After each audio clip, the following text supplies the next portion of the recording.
हर आंख को बिनाई मोहम्मद से मिली है, सांसों को तवानाई मोहम्मद से मिली है।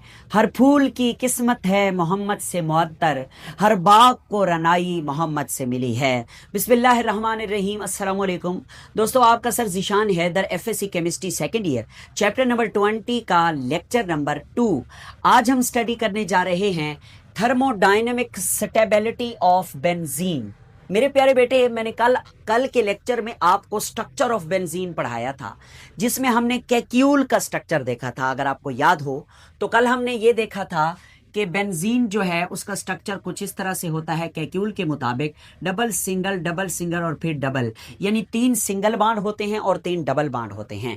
अगर आप इसे गौर से देखें तो इसमें कार्बन और कार्बन के दरमियान 3 डबल बॉन्ड हैं, तो हमें तो ऐसा लगता है जैसे ये अल्कीन हो। अल्कीन उसको कहते हैं जिसमें कार्बन और कार्बन के दरमियान डबल बॉन्ड पाया जाए, तो अल्कीन ही हमें ये लग रहा है क्योंकि इसमें कार्बन और कार्बन के दरमियान डबल बॉन्ड हैं। मगर जब बेंजीन को स्टडी किया जाता है तो अल्कीन के मुकाबले में बेंजीन बहुत ज्यादा स्टेबल है। इतनी ज्यादा स्टेबल होने की वजह क्या है, ये हम आज डिस्कस करेंगे थर्मोडायनेमिक स्टेबिलिटी ऑफ बेंजीन में। ठीक हो गया। तो कुछ बातें हैं जो हमने बुक से चुरा के मैंने आपके सामने लिखी हैं, कुछ एक्स्ट्रा भी लिखी हैं, और ये जो टॉपिक मैंने जिस तरह से आपका लिखा है ना, आप इसको सेम एज इट इज तैयार कर सकते हैं। टेक्स्ट बुक से अगर आप तैयार ना करना चाहें तो ये मेरे वाला तैयार कर सकते हैं। मेरे प्यारे बेटे, वो लिखता है कि बेंजीन जो है, बेंजीन लाइक अल्कीन, अल्कीन के तरह हैव डबल बॉन्ड्स, इसमें डबल बॉन्ड हैं। हाउएवर ताहम it is much more stable than alkene, ये अल्कीन के मुकाबले में बहुत ज्यादा स्टेबल है। क्यों स्टेबल है वो हमें कौन बताएगा कि ये क्यों स्टेबल है, कैसे स्टेबल है, वो हमें बताएगा कि this extra stability is proved, साबित होती है बाय मेजरिंग, मालूम करते हुए the heats of hydrogenation of benzene and cyclic alkyne. कुछ साइक्लिक अल्कीन और बेंजीन की हीट ऑफ हाइड्रोजिनेशन को मेजर करने के बाद ही हमें ये आइडिया होगा कि बेंजीन इतना ज्यादा स्टेबल क्यों है, या बेंजीन की स्टेबिलिटी का जो जवाब है एक्स्ट्रा स्टेबिलिटी का, वो हमें हीट ऑफ हाइड्रोजिनेशन से पता चलेगा। अब हीट ऑफ हाइड्रोजिनेशन क्या है वो भी मैं आपको समझाता हूं। एक लाइन आगे उसने लिखी है कि heat of hydrogenation can be relative thermodynamic stability of the compounds, यानी हीट ऑफ हाइड्रोजिनेशन की हेल्प से हम मुख्तलिफ कंपाउंड्स की जो थर्मोडायनामिक स्टेबिलिटी है उसको हम मेजर कर सकते हैं, थर्मोडायनामिक स्टेबिलिटी। ठीक हो गया। तो कैसे, मतलब क्या आप पढ़ाना चाह रहे हो, ये हीट ऑफ हाइड्रोजिनेशन क्या होती है समझाता हूं। देखें, सबसे पहले हम हेडिंग देंगे heat of hydrogenation of different cyclohexene. सबसे पहले हम देखेंगे नंबर 1 पे डेल्टा एच। डेल्टा एच कहते हैं heat of hydrogenation for cyclohexene. Cyclohexene क्या होता है, देखें आपके सामने स्ट्रक्चर बनाता हूं। ये है जनाबे वाला एक रिंग, है कि नहीं है? जी बिल्कुल है। इसका नाम होता है साइक्लोहेक्सेन, आपको पहले पढ़ा चुका हूं। हर कोने के ऊपर एक कार्बन और 2 हाइड्रोजन मौजूद है। अगर मैं इस जगह पर लगा दूं मेरे बेटे एक डबल बॉन्ड, ठीक है, तो ये बन जाएगा साइक्लोहेक्सीन, क्योंकि इसमें कार्बन और कार्बन के दरमियान एक डबल बॉन्ड चुका है, तो इसलिए हम इसको क्या बोलेंगे, साइक्लोहेक्सीन। हम इस साइक्लोहेक्सीन की हाइड्रोजिनेशन करवाना चाहते हैं, तो हम इसके अंदर क्या ऐड करेंगे, हाइड्रोजन ऐड करेंगे। किसी भी चीज में जब हाइड्रोजन ऐड होता है ना, इन द प्रेजेंस ऑफ कैटलिस्ट, तो हम इसे हाइड्रोजिनेशन कहते हैं। फर्स्ट ईयर में भी आपको पढ़ाया था। प्लाटिनम हम कैटलिस्ट के तौर पर ले रहे हैं और H2 का मॉलिक्यूल हम इस साइक्लोहेक्सीन में ऐड करवा रहे हैं। होगा ये कि ये वाला जो पाई बॉन्ड है ये टूटेगा और एक हाइड्रोजन का एटम इस कोने पे चला जाएगा और एक हाइड्रोजन का एटम इस कोने पे चला जाएगा, और ये साइक्लोहेक्सीन से साइक्लोहेक्सेन में तब्दील हो जाएगा। और आपके सामने साइक्लोहेक्सेन का स्ट्रक्चर कैसा होता है ये पहले भी हमने पढ़ा है। This is the cyclohexane, CH2 CH2 CH2 CH2 CH2 CH2। ठीक हो गया। This reaction is called hydrogenation. Addition of hydrogen in double bond is called hydrogenation, और उस दौरान जो हीट रिलीज होती है हम उसे हीट ऑफ हाइड्रोजिनेशन या एंथैल्पी ऑफ हाइड्रोजिनेशन का नाम देते हैं। तो इसी हीट ऑफ हाइड्रोजिनेशन से है ही हमें पता चलेगा कि बेंजीन जो है वो एक्स्ट्रा स्टेबल क्यों है। तो खैर, heat of hydrogenation delta H for this reaction is 120 kilo joule per mole. Minus का साइन ये बता रहा है कि ये एक्सोथर्मिक रिएक्शन है। इस रिएक्शन के दौरान हीट रिलीज हुई है। कितनी खारिज हुई है? 120 किलो जूल पर मोल रिलीज हुई है। ठीक हो गया जी सर, बिल्कुल ठीक हो गया। अब थोड़ा सा आगे चलते हैं, एक और कंपाउंड देखते हैं। हीट ऑफ हाइड्रोजिनेशन ऑफ 1,3 साइक्लोहेक्साडाइईन है। ये क्या है? देखो बनाते हैं। 1,3 साइक्लोहेक्साडाइईन, ये देखो, ये आपके सामने एक स्ट्रक्चर है। इसमें यहां डबल बॉन्ड है, फिर सिंगल है, फिर डबल बॉन्ड है। ठीक हो गया। जरा इसकी नंबरिंग करते हैं। किसी भी डबल बॉन्ड से शुरू कर लें, इधर से शुरू कर लें। 1 2 3 4 5 और ये 6। अब ये डबल बॉन्ड पोजीशन 1 और 2 के दरमियान है, और ये वाला डबल बॉन्ड पोजीशन 3 और 4 के दरमियान है। तो अगर 1 और 2 के दरमियान है तो 1 वाली पोजीशन को सिलेक्ट करेंगे। अगर 3 और 4 के दरमियान है तो 3 वाली पोजीशन को सिलेक्ट करेंगे।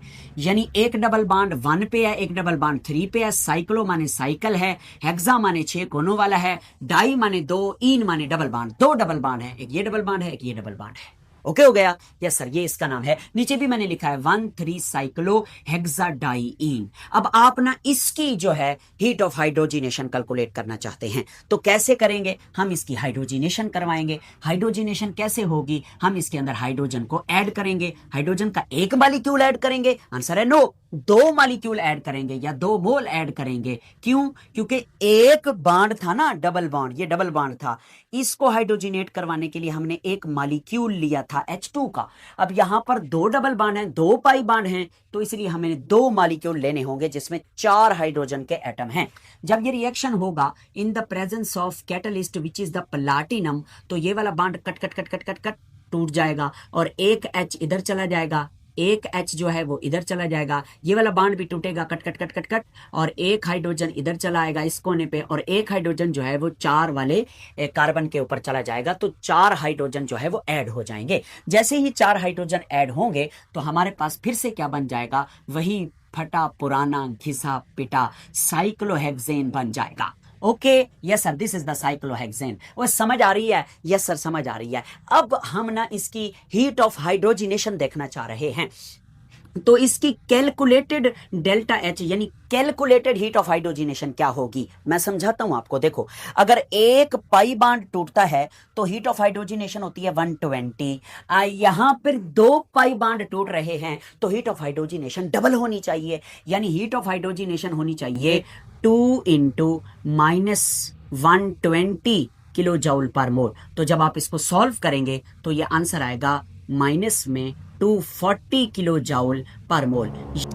ये हीट ऑफ हाइड्रोजिनेशन रिलीज होनी चाहिए क्योंकि इधर 2 पाई बॉन्ड टूट रहे हैं। मगर जब हम इस 1,3 साइक्लोहेक्साडाइईन को लैब में ले जाकर इसकी हाइड्रोजिनेशन करवाते हैं, ऑब्जर्व्ड इसकी जो डेल्टा H आती है, ऑब्जर्व्ड का मतलब होता है एक्चुअल, असल, एक्सपेरिमेंटल। हाँ, वो कितनी आती है? वो आती है -232 किलो जूल पर मोल, इतनी आती है जनाब।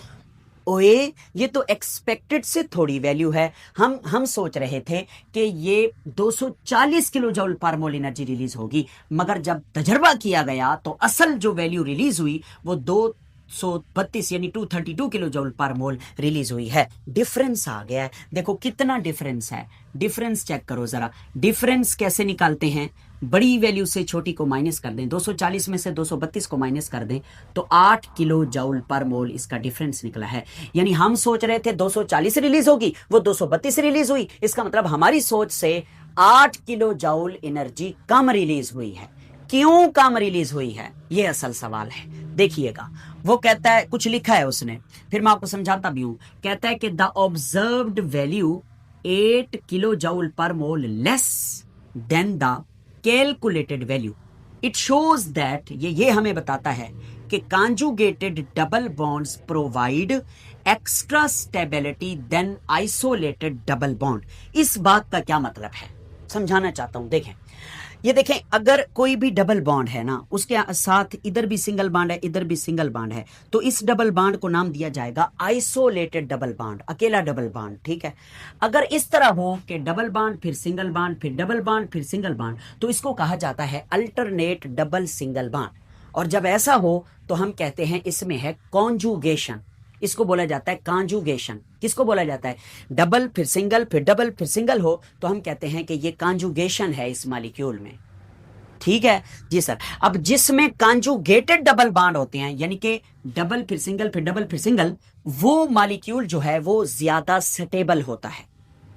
जो चीज जरा ज्यादा स्टेबल होगी वो हाइड्रोजिनेट होने पर कम एनर्जी रिलीज करेगी। या मैं अपना फिक्रा बदल देता हूं, जो मॉलिक्यूल जितना ज्यादा स्टेबल होगा वो उतनी कम हीट ऑफ हाइड्रोजिनेशन रिलीज करेगा। समझ आई? Yes sir. हाँ, इसमें भी ऐसा ही है। 1,3 साइक्लोहेक्साडाइन में डबल सिंगल की वजह से इसमें कॉन्जुगेशन होती है, और कॉन्जुगेशन की वजह से ये थोड़ा स्टेबल हो जाता है। ये थोड़ा स्टेबल हो जाता है।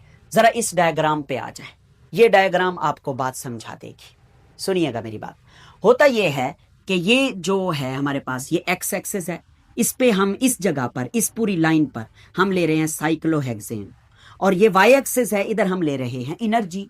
ठीक है सर, ओके। तो ये क्या है? ये पहला हमारा मॉलिक्यूल है, ये जो हमने लिया था साइक्लोहेक्सीन। अगर इस साइक्लोहेक्सीन को देखें ना तो एनर्जी के एतबार से थर्मोडायनेमिकली ये इस पॉइंट पर है, इस पॉइंट पर, यानी इसकी एनर्जी ये है। ठीक है, और यहां पर जो एनर्जी है वो 0 है, 0 किलो जूल पर मोल। इस जगह पर जहां पर साइक्लोहेक्सेन है इसकी एनर्जी 0 है। तो हम इस अल्कीन को, साइक्लो अल्कीन को साइक्लोहेक्सेन में चेंज करना चाहते हैं, तो हम क्या करेंगे? हम इसके अंदर ऐड करवाएंगे हाइड्रोजन। इसकी हाइड्रोजिनेशन होगी तो इसमें से जो ये, जब हाइड्रोजिनेशन होगी ना तो ये बांड टूटेगा, तो ये यहां से इधर गिर जाएगा, यानी इस जगह पर आ जाएगा। जब इधर से ये इस जगह पर आएगा तो फिर ये साइक्लोहेक्सेन बन चुका होगा। जी बिल्कुल ठीक है। इधर से इधर का जो एनर्जी का डिफरेंस है वो है 120 किलो जूल। तो यही 120 किलो जूल एनर्जी ये खारिज करके इधर से इधर आ गिरेगा, नीचे आ गिरेगा और स्टेबल हो जाएगा। ठीक है, यस सर। उसके बाद अगर आप इसको देखें, ये दूसरे वाला यानी कि 1,3 साइक्लोहेक्साडाइन, ये जो है ये बेसिकली इधर से इधर जब गिरा, यानी इसकी जब हाइड्रोजिनेशन हुई तो इसने क्या बना दिया? साइक्लोहेक्सेन बना दिया। तो इधर से लेकर इधर तक जो एनर्जी का डिफरेंस है वो है 232 किलो जूल पर मोल, यानी इधर से इधर तक आते हुए इसने 232 किलो जूल पर मोल एनर्जी रिलीज कर दी। ठीक है, हाँ। ये जो हीट ऑफ हाइड्रोजिनेशन है ये ऑब्जर्व्ड हीट ऑफ हाइड्रोजिनेशन है असल। और अगर हम कैलकुलेटेड की तरफ आते हैं तो हीट ऑफ हाइड्रोजिनेशन होनी चाहिए थी 240। अगर 240 से हीट ऑफ हाइड्रोजिनेशन होनी चाहिए थी तो इसको, ये जो है इसको यहां होना चाहिए था, इस जगह पर होना चाहिए था। ये मैं डॉटेड से बना रहा हूं, ये इसको ना यहां होना चाहिए था, इस जगह पर होना चाहिए था, मगर ये नीचे है एनर्जी लेवल पर। यानी अगर इसको इस जगह पर होना चाहिए था, इस जगह पर होता तो इधर से इधर जब गिरता तो इसकी जो हीट रिलीज होती वो 240 किलो जूल रिलीज होती, मगर ये इस जगह पर है नहीं। ये इस जगह से थोड़ा नीचे आ गया है, यहां आ गया है। क्यों आया है? ये इस जगह से इस जगह पर इसलिए आया है क्योंकि इसमें अल्टरनेटिव सिंगल डबल बॉन्ड है, और अल्टरनेटिव सिंगल डबल बॉन्ड की वजह से ये कॉन्जुगेटेड मॉलिक्यूल है, और कॉन्जुगेटेड मॉलिक्यूल में रेजोनेंस होती है। मैं आगे पढ़ाऊंगा आपको।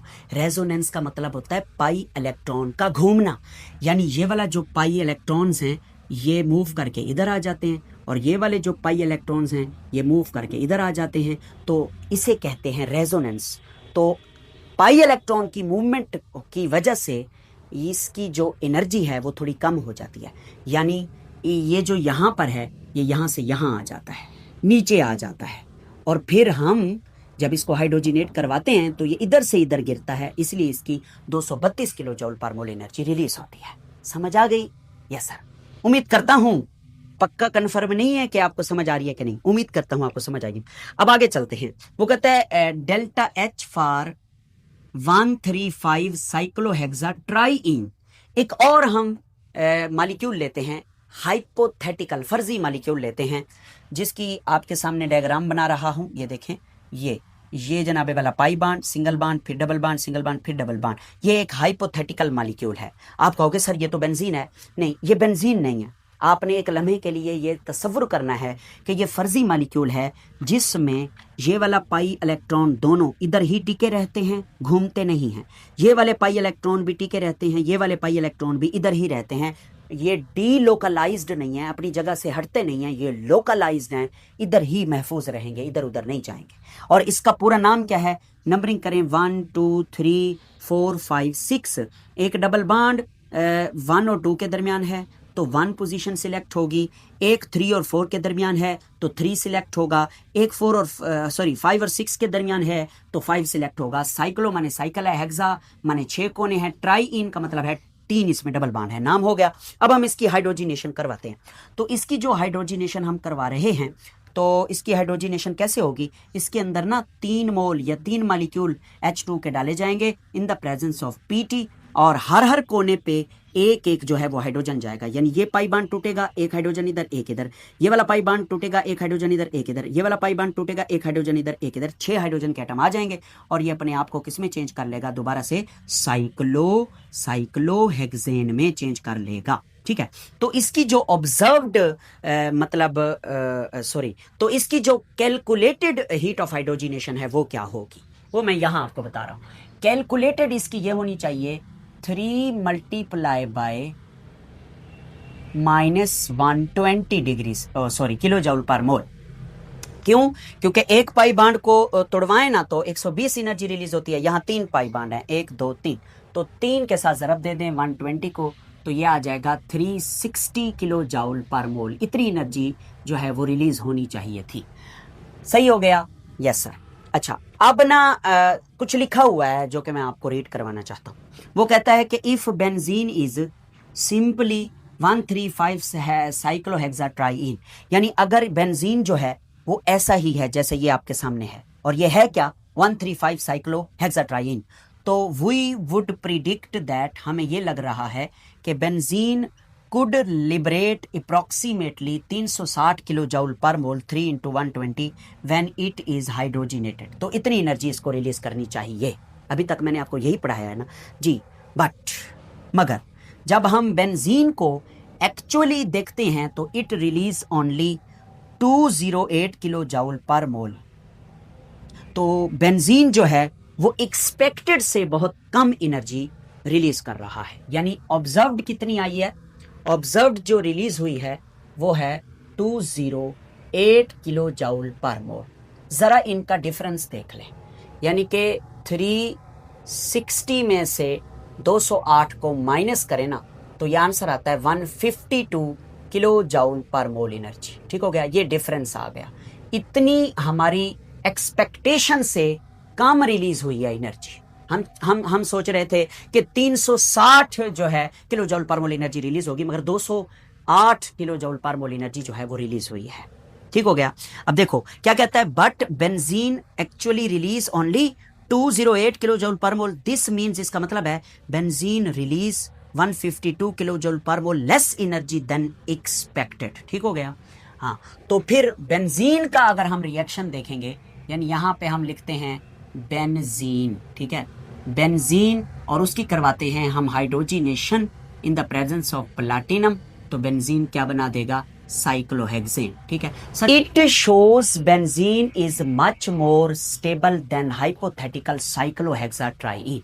ये जाहिर करता है कि बेंजीन जो है वो इस हाइपोथेटिकल स्ट्रक्चर से बहुत ज्यादा स्टेबल है। अब फर्क सुने, ये जो मैंने आपके सामने बनाया है ना, हाँ, ये क्या है, ये है फर्जी स्ट्रक्चर है 135 साइक्लोहेक्साट्राईन, जिसमें ये वाले बांड क्या हैं, लोकलाइज्ड हैं, एक ही जगह पर हैं। और हमें कैक्यूल ने भी यही कहा था कि यही है बेंजीन।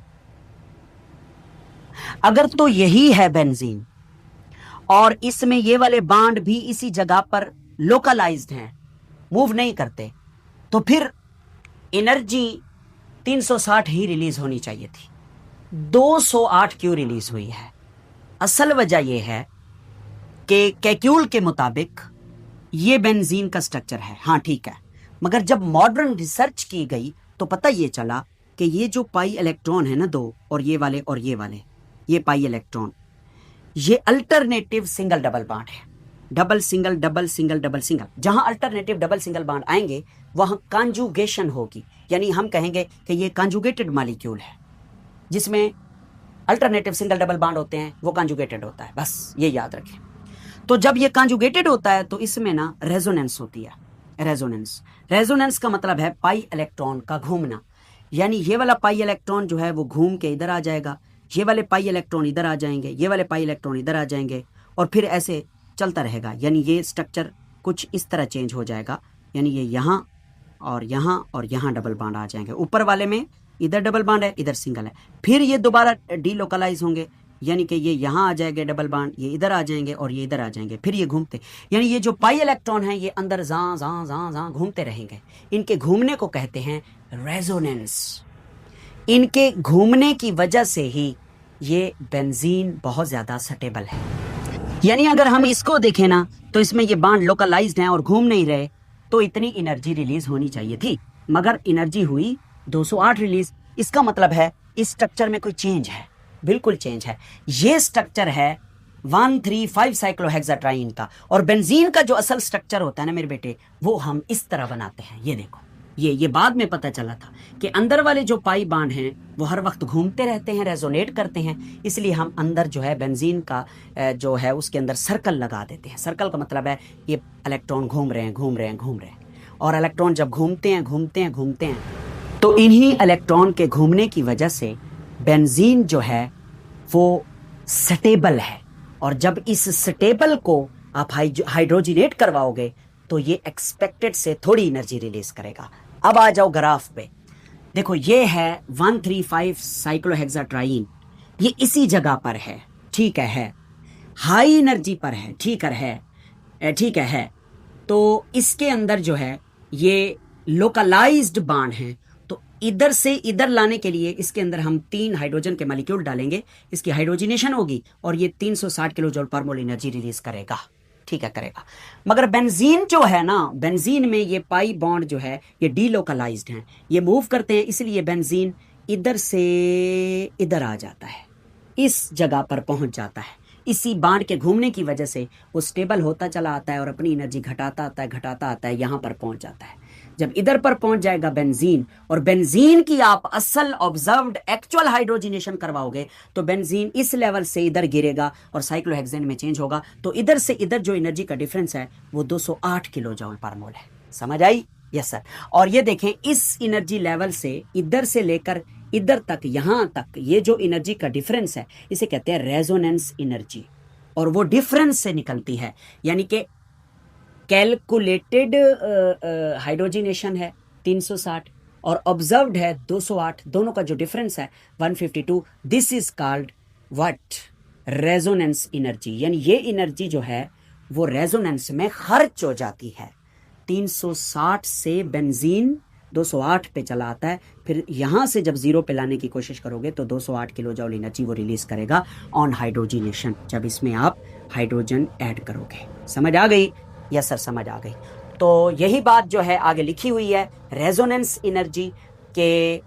रेजोनेंस एनर्जी की अगर आपसे डेफिनेशन पूछता है तो इसे रेजोनेंस एनर्जी भी कहते हैं, डीलोकलाइजेशन एनर्जी भी कहते हैं, कि the difference between the expected heat of hydrogenation and the actual heat of hydrogenation is called is called resonance energy। देखो, resonance energy is equal to calculated delta H observed delta H। calculated delta H कितनी है? 360, observed 208, और इनका difference क्या निकलेगा? 152 kilo joule per mole. तो resonance energy of benzene कितनी है? 152 किलो जूल पर मोल। सही हो गया? Yes sir. आज के लेक्चर की आखिरी बात जो मैं आपको बताना चाहता हूं वो यहां है, एक्स्ट्रा स्टेबिलिटी ऑफ बेंजीन। यानी इस सारी डिस्कशन से हमें जो समझ आया है कि बेंजीन आखिर क्यों एक्स्ट्रा स्टेबल है, उसकी वजह क्या है, वो ये है कि according to modern concept, new concept, वो मैं आपको कल पढ़ाऊंगा, new concept, the pi electron of benzene are delocalized. ये वाले जो पाई इलेक्ट्रॉन हैं ये एक जगह पर टिक कर नहीं रहते, बल्कि ये घूमते हैं, डीलोकलाइज्ड है, and move over the entire ring, पूरे रिंग में ये घूमते हैं। This equal distribution of electron lowers the energy of molecule and make it stable. तो ये पाई इलेक्ट्रॉन जब घूमते हैं तो एनर्जी रिलीज हो जाती है, यानी यहां से यहां आ जाता है बेंजीन, एनर्जी खारिज हो जाती है, इतनी एनर्जी, और यही एनर्जी कहलाती है रेजोनेंस एनर्जी। इसी रेजोनेंस की वजह से इसी इलेक्ट्रॉन के घूमने की वजह से बेंजीन का मॉलिक्यूल क्या है, एक्स्ट्रा स्टेबल है। समझ आ गई? Yes sir. मैं देखता हूं अगर इसका कोई क्विक चेक है तो आपको बताता हूं। The delocalization resonance energy of benzene is about 152। Explain what means how it affect the reactivity of benzene. बल्कि कल मैं आपको लिखवा दूंगा, अभी हम इसको नहीं करते। ये आज का हमारा लेसन जो है यहाँ पे ख़त्म हुआ। आप इसका स्क्रीनशॉट बना लीजिए और मैं उम्मीद करता हूँ कि मैं आपको समझाने में कामयाब रहा हूँगा। अगर कमी पेशी रह जाती है तो फिर आप कमेंट सेक्शन में पूछ लिया करें। मैं दुआ गो हूँ कि अल्लाह आपका हामी और नासिर हो और ढेर सारी खुशियाँ और कामयाबियाँ आपको अता करे। Thank you very much. अल्लाह हाफिज़।